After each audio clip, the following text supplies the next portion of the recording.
Hello, everybody. I'm having audio problems. I'm going to hope that the music is off right now. I think it can be.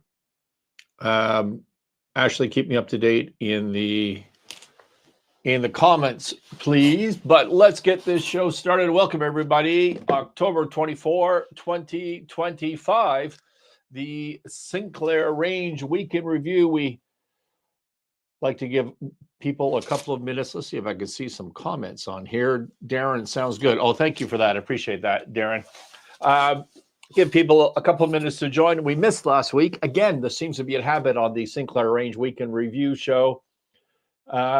Why? Why did I miss? Well, new deals, new files, intense negotiations, travel. I was in Calgary a couple of days ago.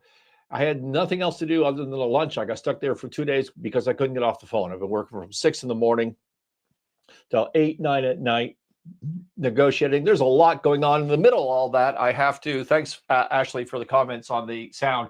Middle of all that, I had to buy 2 new vehicles this week. So there was a lot going on. We did not get a show done last week, but here we are. Welcome to Sinclair Range Weekend Review. My name is Scott Sinclair. I'm founder, owner, president of Sinclair Range. And the mission here is to give you some insight into the deals, decisions, the day-to-day stuff goings on at Sinclair Range, the business adventures. And we usually have our regular segments. You know that if you listen to this live stream. Our regular segments are lessons learned of the week, the interesting file or deal of the week, struggles of the week, my observations. We call that Scott's Music of the Week. That's what we normally do, but we are not doing that today.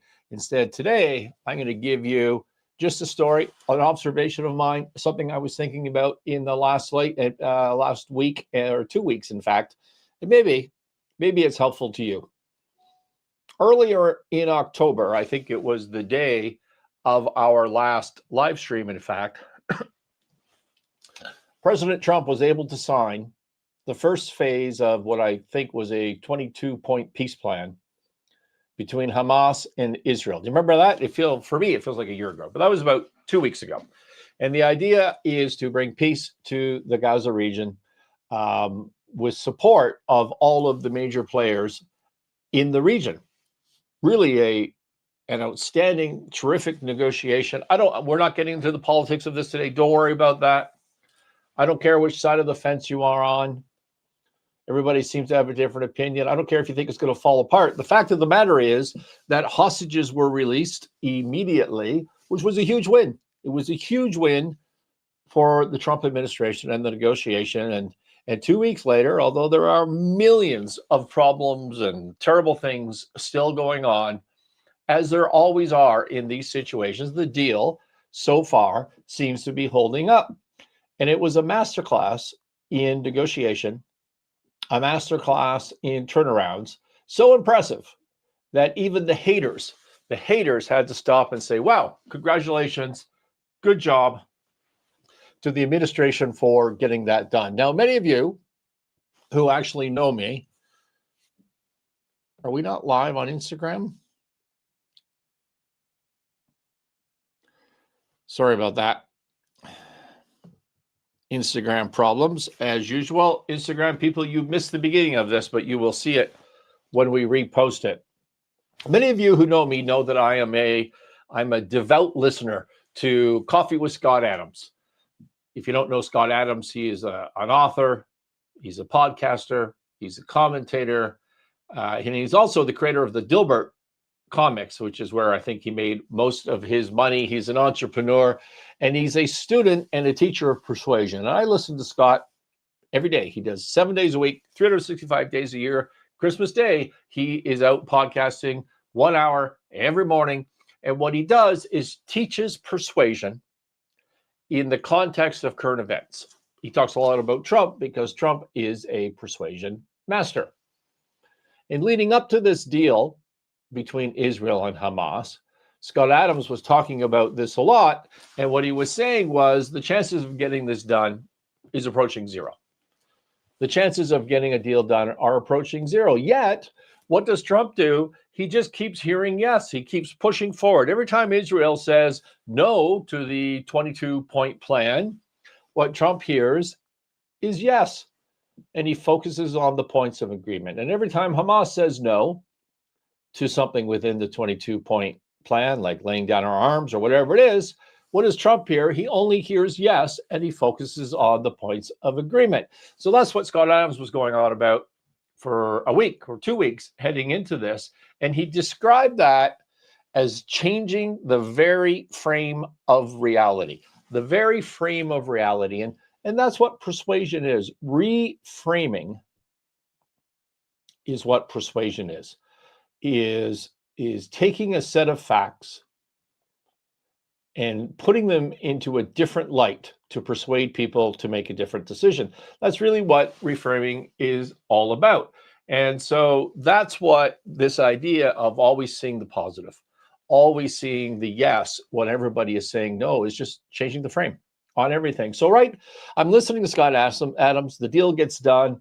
And then I think it was that night or the next day, I'm flipping through some social media and I see Eric Trump, who I never listened to, but I see him on somebody's news show. I don't remember who, and he was being interviewed about the deal, obviously so proud of his father and all that. And the question was, how did he get this done? And Eric Trump said that he agreed it was an amazing, amazing feat with all of the complexities and all the negativity. And he said, that's a real example of the power of positive thinking. Really struck me, a strange comment, right? The power of positive thinking. It's intangible comment. He didn't talk about leverage. He didn't talk about bullying. He didn't talk about setting the table to get a negotiation done. All those things are critical, obviously, but what he said, wow, what a great example of the power of positive thinking. Interesting. In 1952, there was a book published called The Power of Positive Thinking, written by Norman Vincent Peale, Reverend Norman Vincent Peale.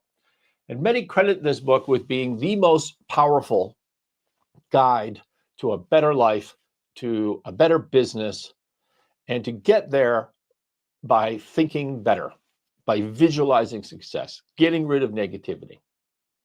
It may have been the original book published on how your brain works and a hack, actually a systems hack to achieve a better result. Now, Norman Vincent Peale would not say that that was the original book. He would say that the Bible was the original book for that. I'll leave that to you. Now, do you know who Trump's childhood pastor was at Marble Collegiate Church in New York City? I knew this little tidbit. Do you know? That's right, Norman Vincent Peale, the same guy that wrote the book about the power of positive thinking, the same guy who preached every weekend, Sunday, about the power of positive thinking. That was the Trump family's pastor. That's what he grew up on.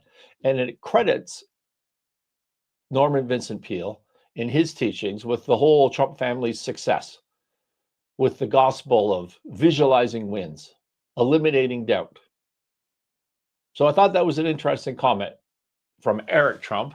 And so much so that it caused me to, I said, you know what? I should look at that book again. I tried to read that book decades ago. I was not into the religious element of the book at the time. I think I'm wiser now. It happens to be in my audiobook libraries, although I had never listened to it. So about a week and a half ago, I started listening to it. And I am loving this book. I'm in the right frame of mind where I can accept these teachings. And I think I mostly love it because it agrees exactly, more or less, well, not more or less, but pretty much exactly with the teachings of the winning momentum methodology that I've created in my course, in the podcasts, in everything we do, and in everything that Sinclair Range does to change culture and approach troubled situations. The winning momentum methodology. It's very much aligned with that. In the last 2 weeks, Sinclair Range has been neck deep, maybe over my head deep, with chaos on numerous files. Really bad situations where businesses are going to lose. significant losses. That's not up for debate. They will be losing. It all looks bad. But there may be things that we can salvage out of this chaos, out of this mess, and our actions every day make the difference between something and nothing. Now, I should clarify for you all. Thank you, Gabrielle, for joining us on Instagram. I have to flip screens to see my Instagram comments. I should clarify for you all that this chaos, these difficulties, they're not at Sinclair range. They are clients of Sinclair range. Okay, and that's a big distinction. But we have many, many clients right now, and there's a lot of chaos going on within the client base at the moment. I am personally getting 30 to 50 emails a day. Emails, chat messages, WhatsApp messages, all of them a disaster. All of them, something new has gone terribly wrong. The contract is canceled. There's an offset to the money that we were supposed to be collecting. There's a new lawsuit.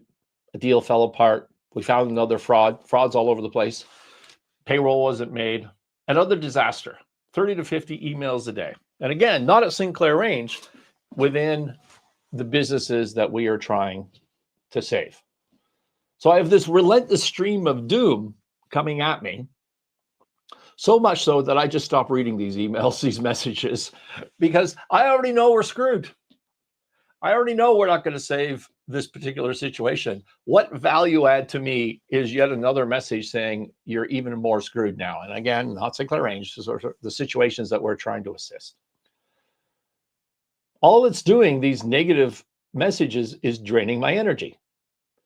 Negativity drains your energy. It kills energy. Positivity, winning momentum, creates energy. That's part of the winning momentum content and methodology. People ask me all the time, Scott, how do you deal with so many things all at the same time? You're dealing with numerous clients. There's a bunch of negativity. You're in the turnaround business. Not all of it. Some of it's high growth, but you're in the turnaround business. You got all this disorder. How are you possibly? It's amazing to us, say the entrepreneurs, that you can deal with all these things at once. Well, it's simple. Let me tell you how. Your problems that I'm helping you fix, your problems are a negative to you. And negativity kills energy. Your problems are a positive to me. It's what I chose to do for a living. It's a puzzle. It's something I get to try to fix to help you. That's a positive.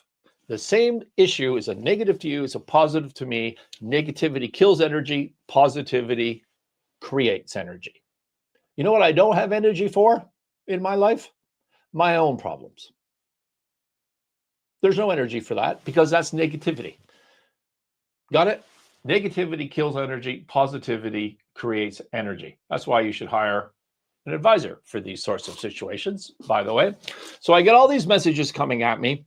I can't deal with them. And you know what's not in the middle? You would think, okay, you got 50 messages, chats, and texts, and whatever. Surely to God, in those 50 messages, there would be just one message, just one. 49 are negative, but surely there would be one that said, hey, here's the 1 or 2 or 3 good things that we could actually focus on and maybe salvage some value, a positivity. Nope, not one. The winning momentum methodology teaches that in chaos, like those businesses, like the Gaza situation, focusing on the negative only accomplishes more negative. You have all these problems. The temptation is to focus on that and work through those before you move forward.